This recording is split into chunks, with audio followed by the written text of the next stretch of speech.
Dorean. Ministry berada di bawah naungan Yayasan Dorea Indonesia Jaya. Dorea berdiri pada tahun 2009 di Surabaya atas inisiatif dari Pendeta Hesti Lumintang yang dimulai dari tempat kediaman Bapak William dan Ibu Betty di Jalan Bumi nomor 6 Surabaya. Memiliki visi, misi, dan 5 pilar pelayanan. Ministry memiliki visi, yaitu menjadi komunitas kerohanian yang berdampak, unggul dalam kepemimpinan dan pembentukan karakter yang unggul. 5 pilar layanan Dorea Ministry, yaitu 1. Pilar kerohanian, 2. Pilar misi, 3. Pilar sosial, 4. Pilar pendidikan, dan 5. Pilar. Saat ini Dorea Ministry sudah berusia 15 tahun dengan 15 cabang yang tersebar di beberapa kota di Indonesia, serta sudah menjalin kemitraan dengan kurang lebih sekitar 30 perusahaan dan instansi. Hingga saat ini, Dorea tetap fokus untuk menjalankan visi, misi, dan 5 pilar layanan untuk kemuliaan Tuhan. Untuk kegiatan Dorea Ministry, 1. Ibadah Zoom Dorea.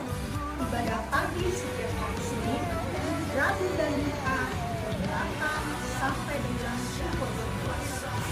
Ibadah malam setiap hari Selasa, pukul 19 sampai pukul 21, atau pukul 7 malam sampai pukul 9 malam. Link Zoom dan passwordnya tertera di bawah ini. Berikut adalah kegiatan-kegiatan yang sudah dan sedang dilakukan oleh Dorea Ministry, serta akan terus dikembangkan menjalankan visi, misi, serta 5 pilar pelayanan. Segenap alam seluruh isinya, kita menurut gambar dirinya, tak terkira, tak terukur, kekal dan tak terhitung umur, Alfa Omega awal dan akhir, maha kuasa dan maha hadir, pulau ke pulau, lembah ke lembah, seluruh lutut bertelur terbah, gunung tertinggi, laut terendah, kasih setianya takkan berubah. Saksikan lewat hidup kita, nantikan rencananya indah, hadirkan kasih karunia, pastikan kabarkan ke dunia. Pulau-pulau, lembah-lembah, gunung-gunung yang tinggi, dari pulau-pulau, lembah-lembah, gunung-gunung yang tinggi. Kemudian, bagi jemaat yang tergerak untuk memberikan persembahan, dapat mengirimkannya ke nomor rekening di bawah ini. Demikianlah perjalanan visi, misi, dan 5 pilar dari kegiatan Dorea Ministry. Saya, Evi Febrianti, bersama kru yang bertugas undur diri. Have a great day. God bless you. Dorea Ministry never give up. Semuanya, ya kita akan satukan hati, kita akan berdoa. Ya, saya minta yang akan berdoa firman Tuhan, Pak Akeng. Silakan Pak Akeng.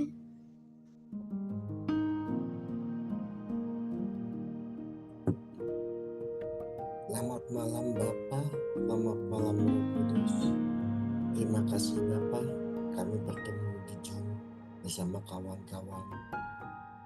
Kami yakin dan percaya pernyataan-Mu sempurna untuk kami, biar kami dapat mendengarkan firman-Mu dan kami dapat melaksanakan. Tutup bungkus Bu Hesti yang memberikan firman yang akan menjadi penguatan untuk kami.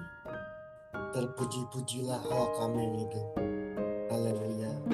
Terima kasih atas waktu yang Kau telah berikan buat kami. Haleluya. Amin.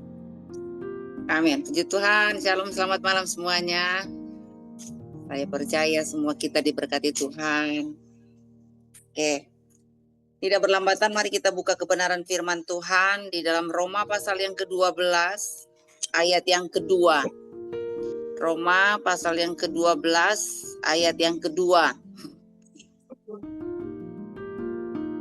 Kalau sudah dapat, ya coba nanti Francisca yang di Korea bisa baca Roma 12 ayat yang kedua.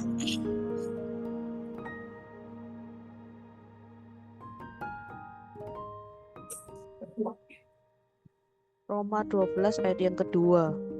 Janganlah kamu menjadi serupa dengan dunia ini, tetapi berubahlah oleh pembaruan budimu, sehingga kamu dapat membedakan manakah kehendak Allah, apa yang baik, yang berkenan kepada Allah, dan yang sempurna. Puji Tuhan. Saya percaya kalau kita ini menjadi serupa dengan Tuhan, maka buah kehidupan kita pasti baik. Tapi kalau kita memilih menjadi serupa dengan dunia ini, maka kehidupan kita tentunya tidak akan berbuah, tidak jadi berkat. Makanya Tuhan berkata melalui Roma pasal 12 ayat yang kedua ini dikatakan, berubahlah oleh pembaharuan budimu. Bapak Ibu, perubahan itu harus terjadi dalam kehidupan kita mau tak mau. Kalau kita mau bergaul karib dengan Tuhan, berarti ada banyak yang harus siap dirombak dalam kehidupan kita. Dan terkadang cara Tuhan merombak setiap karakter-karakter kita yang buruk memang sangat menyakitkan, karena pembentukan itu saya bilang tidak nyaman ya bagi kehidupan pribadi kita, karena ada hal-hal yang perlu dipangkas dalam kehidupan supaya kita menjadi sempurna di pemandangan Tuhan. Nah, di area mana ya yang perlu kita rubah dalam kehidupan ini? Yang pertama yaitu pola pikir kita. Ya, saya percaya saudara bahwa kalau kita mengalami transformasi pikiran ilahi, maka pola pikir kita pasti akan mengalami perubahan. Ya, di mana paradigma kita pasti akan berubah, karena apa yang menguasai pikiran dan hati kita itu adalah Tuhan. Kalau kita bersedia untuk kehidupan kita diatur oleh Tuhan, maka saya yakin percaya bahwa setiap apa yang kita pikirkan itu pasti ya sesuai dengan apa yang Tuhan kehendaki. Apalagi kita semua seorang pemimpin ya, saya percaya pemimpin itu harus punya visi ke depan. Ya, pemimpin itu harus siap berubah. Dan perubahan itu jangan tuntut orang lain yang harus memulai, tetapi perubahan itu dimulai dari diri sendiri. Makanya saudara, mulai hari-hari ini saudara kalau ingin mendapatkan sesuatu yang lebih, ya siapkan rencana-rencana dengan strategi yang tepat, minta hikmat dari Tuhan supaya kita benar-benar mengalami perubahan dalam hidup ini. Yang tidak mau berubah, maka dia sulit untuk melihat masa depan. Kalau pikiran kita sempit, maka sulit untuk maju. Jadi saudara, kita juga harus bisa koreksi kehidupan kita.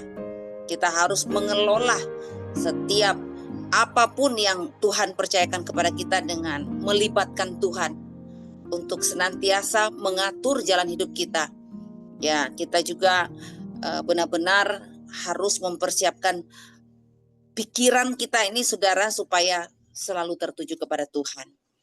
Ya, jangan kita cuma ya mendengar kata-kata motivator, tetapi kita sendiri tidak mengalami perubahan. Walaupun kita mungkin setiap hari dengar khotbah, tetapi kalau tidak siap dirombak, tidak siap dirubah, kita tidak akan pernah mengalami kemajuan di dalam kehidupan ini. Makanya yang mau berubah siap dirombak sama Tuhan. Amin. Yang mau berubah, saudara siap disakiti, dikecewakan, direndahkan. Karena saudara bersiap untuk naik level di hadapan Tuhan.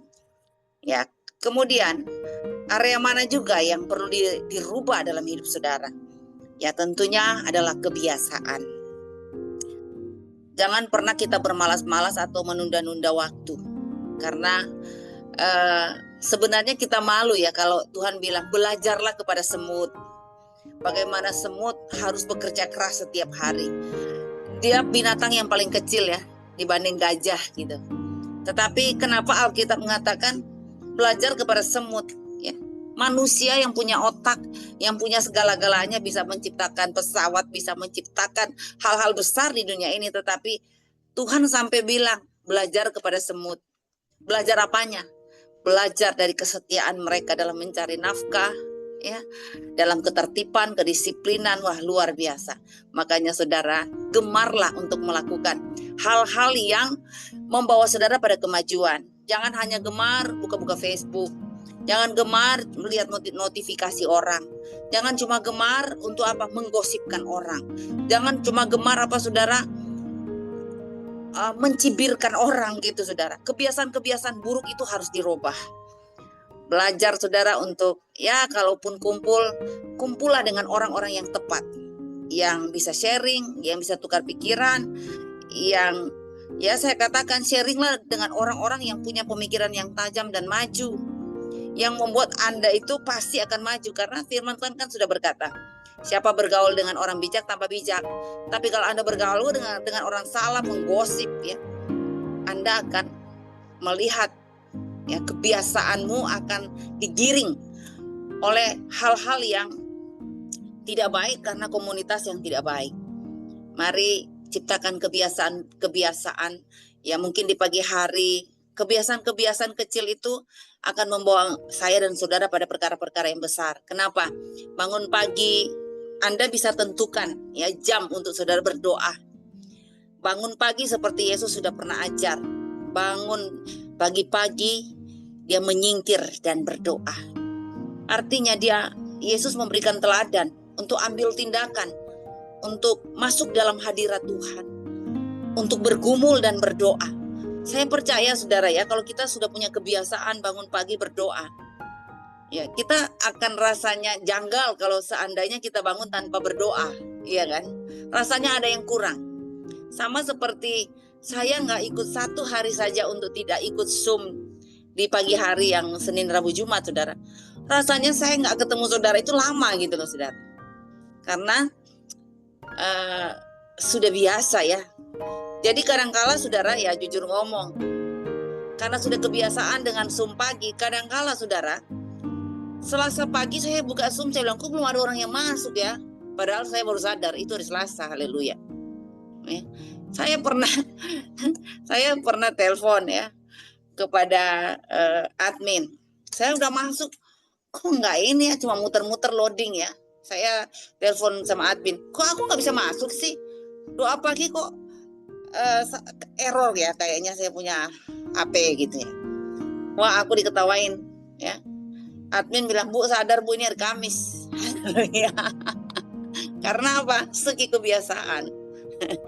Ya, tapi itu kebiasaan positif. Kalau segi kebiasaan negatif saudara, wah itu membawa kita kepada jurang kebinasaan. Kalau Anda sudah terbiasa bangun pagi misalnya ya, minum alkohol yang membuat saudara mabuk, maka itu akan saudara ketagihan terus. Tiap pagi mungkin Anda bukan cari kopi tapi alkohol ya, dan itu akan merusak. Jadi saya yakin percaya saudara ya, supaya kita sukses, supaya kita berhasil, ciptakanlah kebiasaan-kebiasaan kecil yang membawa saudara kepada keberkatan, keberhasilan, kemajuan di kemudian hari. Saya percaya langkah kecil itu menentukan sesuatu yang besar dalam hidupmu di kemudian hari. Mulai hari ini mungkin saudara bisa mencatat ya, sepanjang hari saya akan melakukan hal ini. Sepanjang hari ada hal-hal positif yang saudara lakukan, sehingga ketika malam mau tidur, betapa bahagianya saudara ketika apa yang kau tulis di 1 lembar kertas, semua Anda bisa lakukan. Sehingga kalau Anda sudah melakukan semua itu dengan baik ya, tidak ada kesempatan bagi kita untuk bergosip. Tidak ada kesempatan bagi kita untuk apa? Menciptakan hal-hal yang menyimpang dari kebenaran firman. Ya, kalau mungkin Anda seorang ibu yang suka masak, orang kalau sudah masak mungkin 1 hari itu ya, rasanya kok cepat sekali berlalu ya, karena apa? Kita ada kegiatan. Atau mungkin ibu-ibu bilang, aduh capek karena nggak ada kegiatan di rumah. Kalau mau ada kegiatan di rumah, setiap hari Anda ngepel, lap kaca, sehingga 1 hari penuh, saudara sadar, ternyata udah malam. Haleluya. Jadi saudara, tidak ada kata bilang, aku pengangguran. Ya, saya yakin bahwa ketika Anda menciptakan kebiasaan-kebiasaan positif, tahu-tahu saudara, udah malam, waktunya tidur. ya. Dan hari ini pun bersyukur kepada Tuhan karena kita bisa ya ada persekutuan lewat Zoom meeting Dorea Ministry Indonesia. Ya, saya yakin bahwa jam 7 sampai jam ya saya kalau saudara mungkin setelah didoakan saudara langsung ini ya live. Sementara mungkin saya masih lanjut berjam-jam ke depan. Ya. Tapi saya pun bersyukur karena apa? Tuhan masih berikan kepercayaan untuk bisa melayani Tuhan melalui doa-doa yang kita lakukan seperti sekarang ini. Mari ciptakan sesuatu yang baik. Sesuatu yang Anda tabur baik akan menghasilkan tuaian yang besar. Amin. Ya, doa, mungkin Anda doa hari ini 1 jam penuh. Ada yang mungkin setengah jam penuh Anda konsentrasi. Ya, karena gini, memang sih 1 jam ibadah. Tapi tidak semua 1 jam Anda konsentrasikan. Ada yang mikirnya makan, ada yang ke toilet, ada yang sempat buka WA, kan? Setelah dihitung-hitung, hanya 30 menit Anda konsentrasi.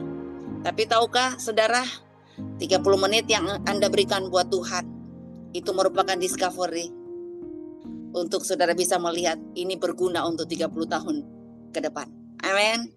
Apa yang Anda doakan hari ini, saya percaya punya hasil yang akan sangat memuaskan. Karena doa kita itu tidak lalu dengan percuma. Tuhan mendengar seruan hati kita. Tuhan mendengar doa kita. Tidak ada yang tahu akan hatimu. Tapi mungkin Anda lagi duduk mendengar firman Tuhan malam ini. Engkau dalam pergumulan yang cukup berat. Tapi percaya, apa yang kau doakan di hadapan Tuhan, Tuhan mendengar. Hari ini belum ada jawaban. Tapi saudara, Tuhan penuh dengan kejutan. Mungkin besok, mungkin 1 tahun lagi, mungkin 5 tahun, bahkan mungkin sampai 30 tahun ke depan. Namun saya percaya Tuhan tidak pernah gagal tepati janji. Amin. Ciptakan kebiasaan yang positif. Kalau Anda suka berdoa, jangan abaikan doa walaupun masalahnya belum selesai. Ya, persoalan boleh datang, tetapi doamu jangan sampai kendor. Kerajinanmu jangan sampai kendor. Makanya Tuhan berkata dalam Roma pasal 12 ayat 11, biarlah rohmu menyala-nyala dan tetap layani Tuhan. Nah, di area mana lagi yang saudara harus adakan perubahan? Yang berikutnya adalah ilmu pengetahuan. Saudara, Amsal pasal 24 ayat 5 dikatakan orang yang berpengetahuan akan lebih maju, saudara. Orang yang suka belajar. Jadi saya mau bilang, belajar itu bukan sekedar Anda duduk di kelas. Belajar itu bukan sekedar Anda ikut kuliah. Belajar itu bukan sekedar Anda harus ngotot baca berita setiap hari atau baca buku setiap hari. Enggak. Ya. Di kehidupan ini Anda berhubungan dengan orang lain. Anda hidup di sosial, di media sosial pun ya. Bahkan Anda bersosialisasi dengan orang. Saya bilang ada banyak pengetahuan yang perlu kita pelajari. Misalnya kita bertemu dengan teman kita yang sukses. Kita pasti ya waktu berbicara dengan dia pasti ada ilmu pengetahuan yang bisa kita terima. Karena saya yakin ya, saya pernah baca buku dikatakan begini. Kalau mau sukses, kita harus bergaul dengan orang sukses. Kalau ingin jadi orang hebat, kita harus berteman dengan orang-orang hebat. Kalau kepingin jadi orang pintar, kita juga harus berdekatan dengan orang-orang pintar. Karena walaupun kita tidak duduk kuliah di kelas, tapi kalau kita berhadapan dengan orang pintar, saya percaya orang pintar itu selalu berpikir maju. Jadi kita bisa serap ilmu pengetahuan dari orang-orang pintar yang ada di sekitar kita. Amin. Amin Bapak Ibu. Ya, saya paling terkagum ya kalau saya berhadapan dengan orang-orang yang wah, saya dapat ilmu banyak karena orang ini. Itu satu masukan, itu pengetahuan. Ya, misalnya ya, kita enggak kuliah biologi misalkan. Tapi teman-teman kita dokter. Karena kita selalu bergaul dengan teman-teman dokter, dengan sendirinya kita itu pasti tahu ya karena berteman dengan dokter.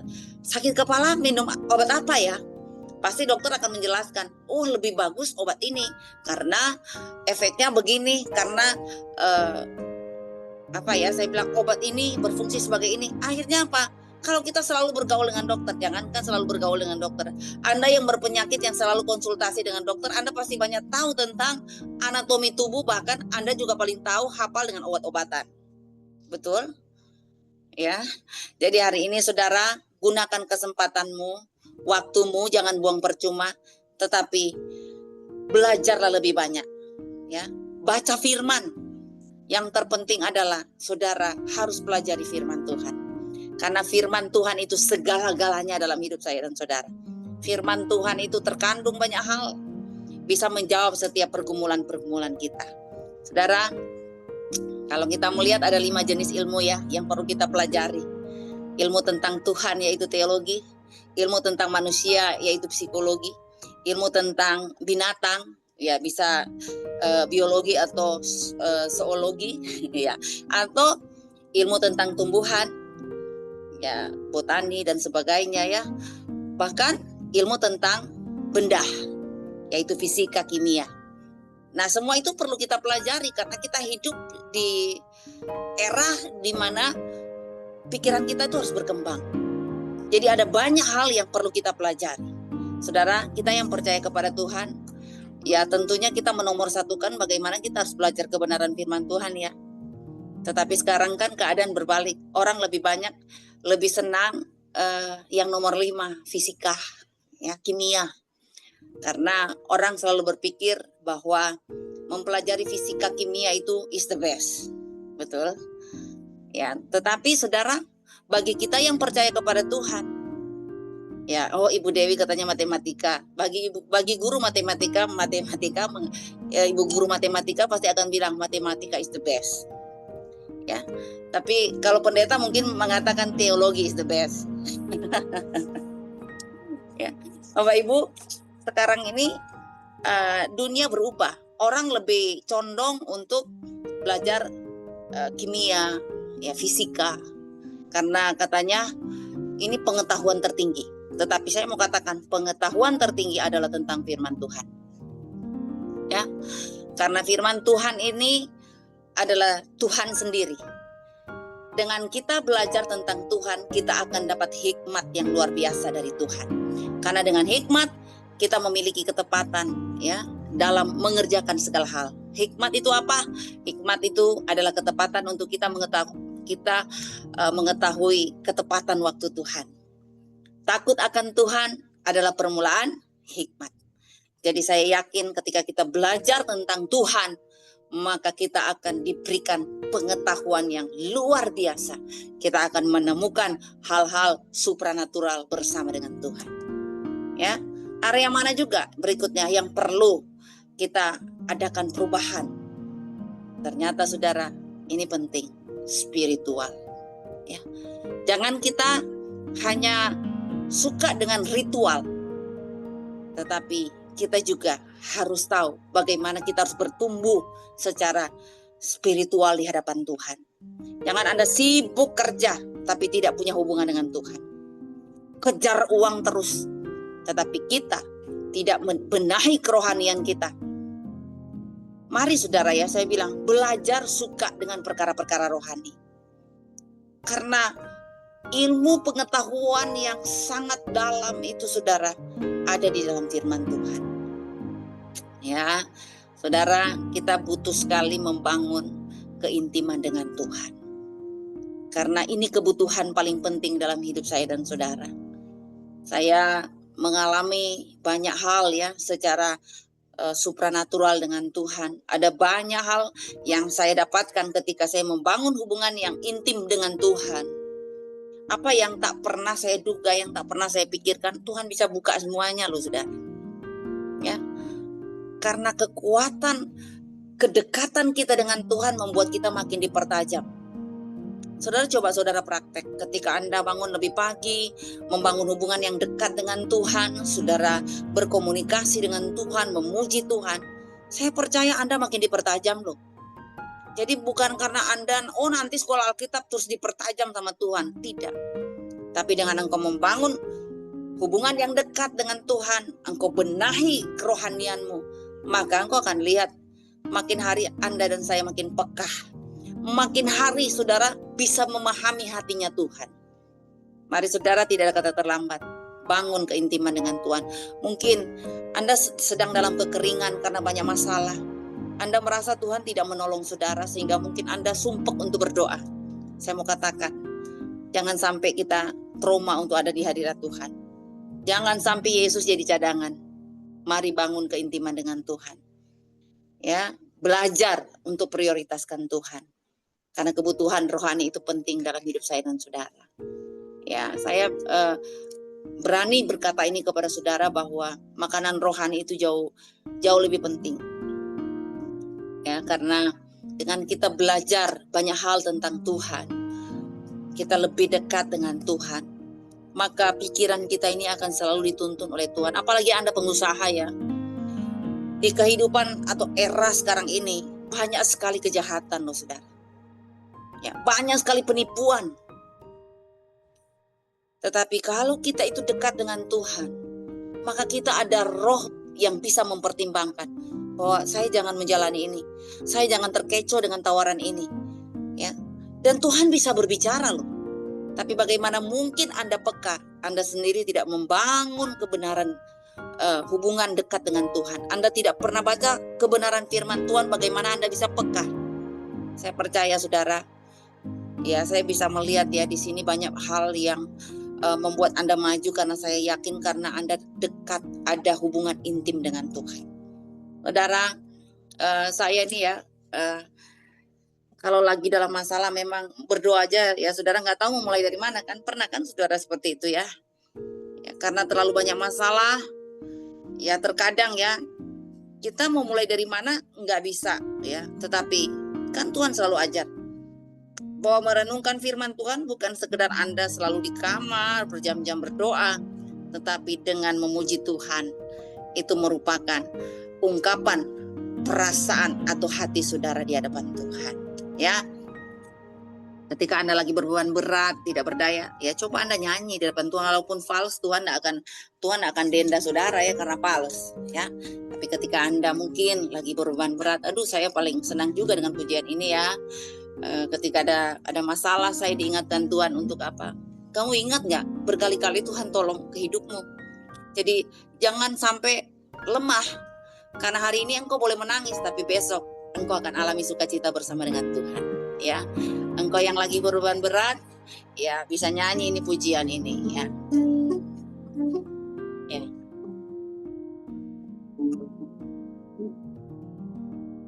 Ya. Berkali-kali kau menolongku ya.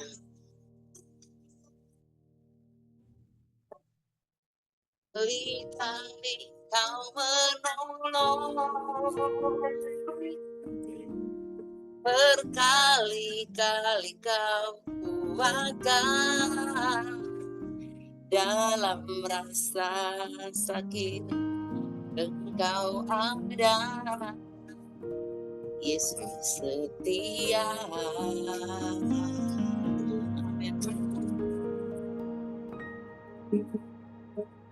Kali-kali kau menolong, berkali-kali kau kuatkan dalam lembah gelap, engkau ada, Yesus setia. Bapak Ibu, ketika engkau masuk dalam hadirat Tuhan, saya percaya Tuhan hadir menemani saudara dalam kondisi Anda dalam kesesakan, dalam kebimbangan, dalam kepanikan, dalam kebutuhan. Ingatlah bahwa tembok Yeriko hanya bisa dihancurkan dengan kuasa pujian dan penyembahan. Jadi Bapak Ibu, tidak ada alasan untuk saudara bilang, saya nggak tahu harus doa apa. Kalau Anda sudah nggak tahu berkata-kata dalam doa, Anda bisa ganti dengan memuji Tuhan, dengan menyembah Tuhan. Saya percaya Tuhan itu tetap sama. Dia selalu memberikan telinga terhadap curhatmu. Dia selalu memberikan waktu ketika engkau datang dalam hadiratnya. Ya, engkau yang mungkin merasa sendiri, bangun kehidupan yang dekat dengan Tuhan. Engkau tidak akan pernah kesepian karena adalah Tuhan sumber penghiburan kita. Amin. Dan yang terakhir, Mari kita mengalami perubahan hati. Kalau yang pertama tadi, perubahan pikiran. Saya tutup dengan mengalami perubahan hati. Kita harus punya hati yang besar. Ya, kita harus punya kapasitas yang diperluas. Dan biarlah hatimu seluas samudra. Untuk supaya ketika ada orang berbuat salah kepadamu, engkau selalu memberikan pengampunan. Biarlah Anda selalu punya hati seluas samudra. Ketika engkau disakiti, engkau bisa menerimanya dan engkau tidak kecewa. Amin. Saudara, kalau mau maju, harus siap berubah. Harus siap untuk dirombak walaupun menyakitkan. Antisipasi perubahan mulai dari sekarang. Saya percaya firman Tuhan berkata dalam Amsal 4 ayat 23, jagalah hatimu dalam segala kewaspadaan, karena di sana terpancar kehidupan. Kalau Anda menjaga hati, pasti ada kehidupan. Apa itu kehidupan? Kehidupan itu menyangkut kesehatan, kekuatan, dan kebangkitan dari keterpurukan. Saya terus berdoa supaya kita semua harus menjadi pelopor untuk menjelajahi ya hal-hal yang baru dalam hidup ini. Saudara menjadi orang terdepan untuk menciptakan sesuatu yang baru. Anda punya roh pelopor atau pionir untuk menciptakan perubahan-perubahan dalam hidup ini. Biarlah Anda akan menjadi orang atau menjadi pemimpin yang benar-benar mau berjalan seperti Simon Petrus berjalan di atas air. Ya, walaupun dia hampir-hampir tenggelam, tetapi setidaknya ya dia bisa belajar memulai sesuatu yang baru dalam hidupnya.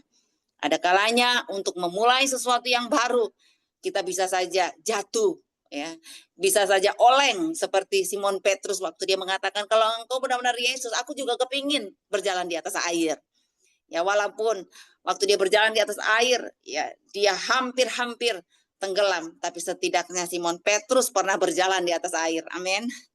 Ya, yakinlah bahwa kalau kita bersama dengan Tuhan, Tuhan akan memberikan kita hikmat bagaimana cara untuk maju. Mari saudara jadi pribadi yang berani menerobos tembok fakta. Apa yang tak pernah engkau duga itu yang dikerjakan oleh Tuhan. Ciptakanlah hal-hal yang baru dalam hidup ini, walau tantangannya luar biasa. Ya, tetapi mari kita punya nyali untuk tetap maju. Walaupun di masa sukar, masa yang penuh tantangan, tapi ayo kita minta kekuatan, minta supaya Tuhan berikan aku nyali yang kuat untuk hadapi persoalan, untuk bisa jadi mama, jadi tiang doa dalam keluarga, jadi mama sebagai pahlawan dalam keluarga, engkau sebagai seorang imam, mari punya nyali yang besar, walaupun keadaan sekarang menakutkan, tapi mari punya semangat yang menyala-nyala, punya roh yang menyala-nyala. Engkau sebagai pemimpin dalam keluarga, yakin bahwa Tuhan pasti tolong engkau dengan visi-visi yang baru. Tuhan pasti akan bawa engkau pada kemajuan-kemajuan yang luar biasa, asalkan dekatkan dirimu di hadapan Tuhan. Sekian firman Tuhan, segala kemuliaan hanya untuk Tuhan. Saya kembalikan lagi kepada Panando, silakan. Ya baik, puji Tuhan, terima kasih banyak Ibu Hesti, Ibu Gembala kita yang sudah menyampaikan firman Allah pada malam hari ini. Menjadi kekuatan bagi kita semua ya, puji Tuhan. Tuhan memberkati Ibu Hesti bersama keluarga, pelayanannya juga semakin diurapi oleh Tuhan. Ya Bapak Ibu, kita akan berikan persembahan pada malam hari ini. Kita akan berdoa terlebih dahulu.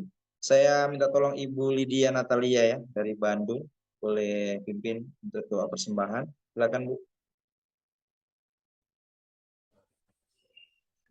Mari kita berdoa. Tuhan, terima kasih Tuhan atas tuntunan-Mu, penyertaan-Mu.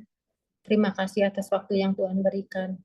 Kami sudah mendengarkan sebagian daripada firman-Mu. Biarlah firman yang telah disampaikan oleh Ibu Hesti ini boleh menjadi kekuatan untuk kami bisa merubah diri kami.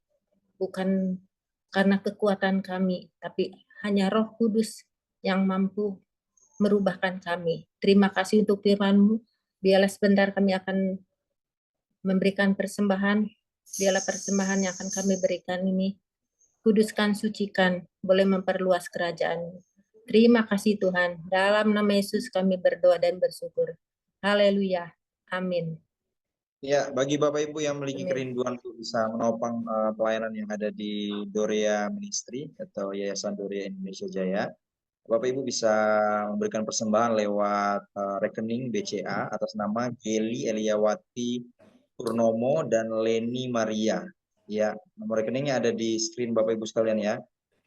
Dengan nomor rekening 1020583505 ya, atau Bapak Ibu bisa langsung scan QR yang ada di screen Bapak Ibu sekalian ya untuk memberikan persembahan. Terima kasih untuk persembahan kita semua. Tuhan memberkati ya.